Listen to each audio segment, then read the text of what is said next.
Good morning, everyone. My name is Thembi Chagonda. I will be sharing insights on the Employment Equity Act amendments that are due for publication soon. Why the employment equity legislation has been amended, and why is it so important for employers to take these employment equity amendments very, very seriously.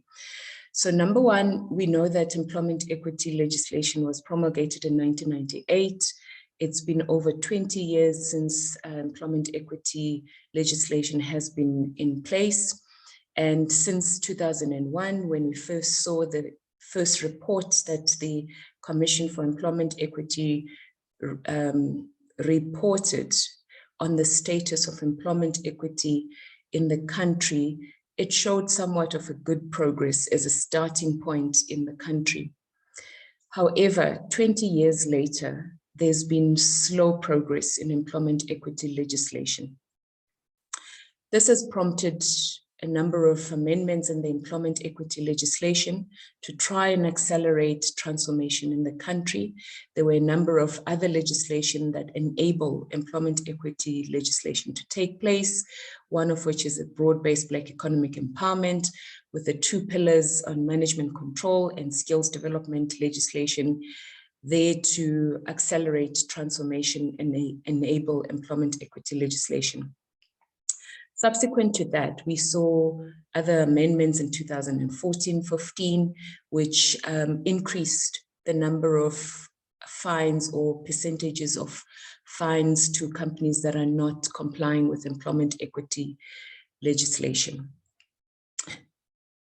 Whilst that has been the case, we still see that employment equity legislation has still been very, very slow in progressing, especially in the first top 4 senior management levels: top management, senior management, middle management, and junior management levels. Those are the areas that we see very, very slow progress in transformation. We know that at the lower levels, there are significant progress and significant changes that have taken place over the years. Number of people have found employment at those levels, and employers continue to develop at those levels.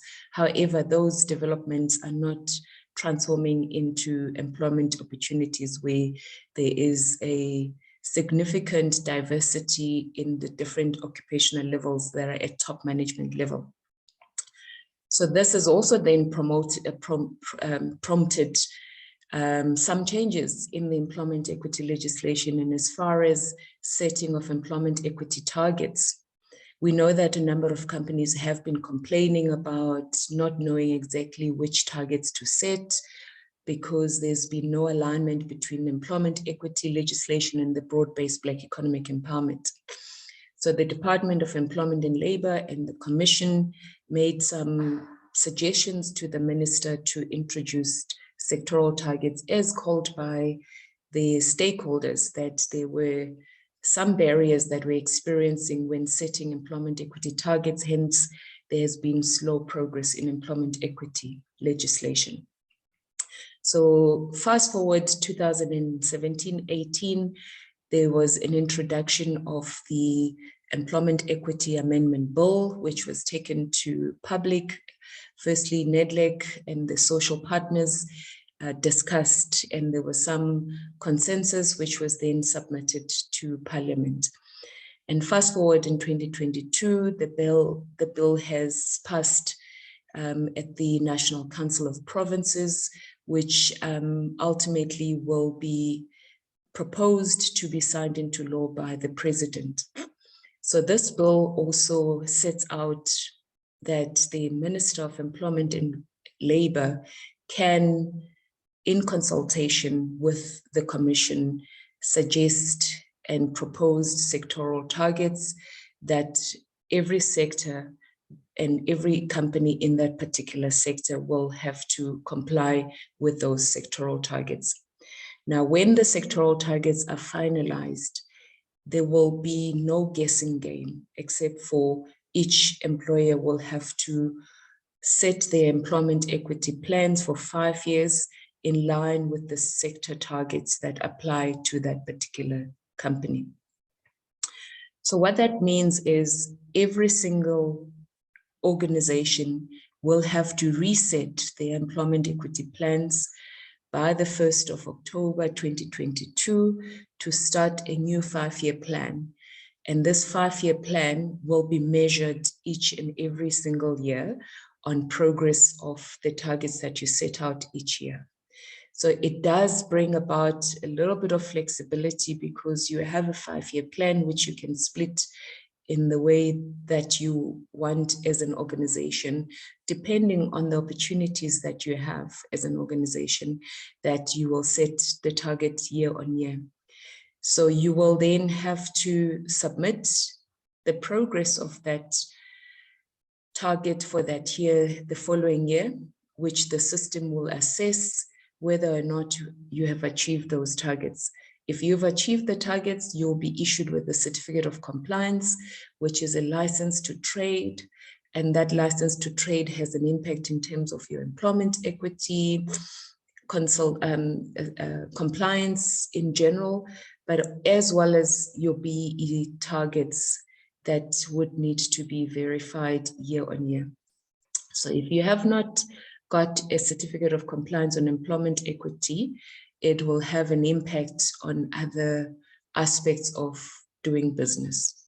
So to ensure that companies are ready for these sectoral targets that are now imminent, we are here to assist you with the tools that will help you to monitor, track your progress, because any deviations against your EE plan and your targets will make your company not to achieve your certificate of compliance. So it is important that if you are deviating from the EE plan, you have recorded justifiable grounds as to why you did not achieve your target that year. So the justifiable grounds are already set out in the legislation, that you did not meet the targets because you did not have opportunities such as your recruitment, your promotions, terminations, and growth of your business. Those would be justifiable grounds which would still allow you to achieve your certificate of compliance.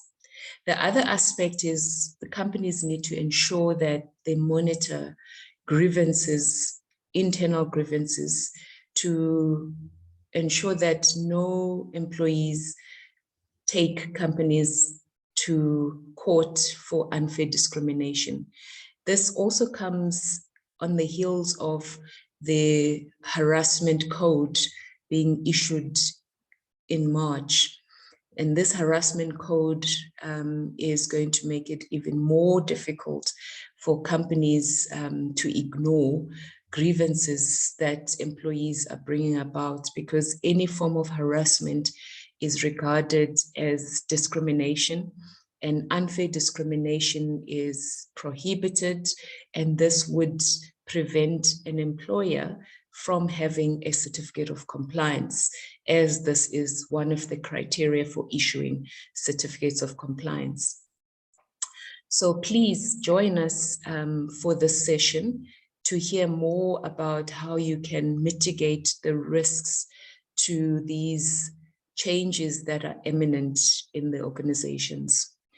We look forward to seeing you. Enjoy the session with us. Thank you.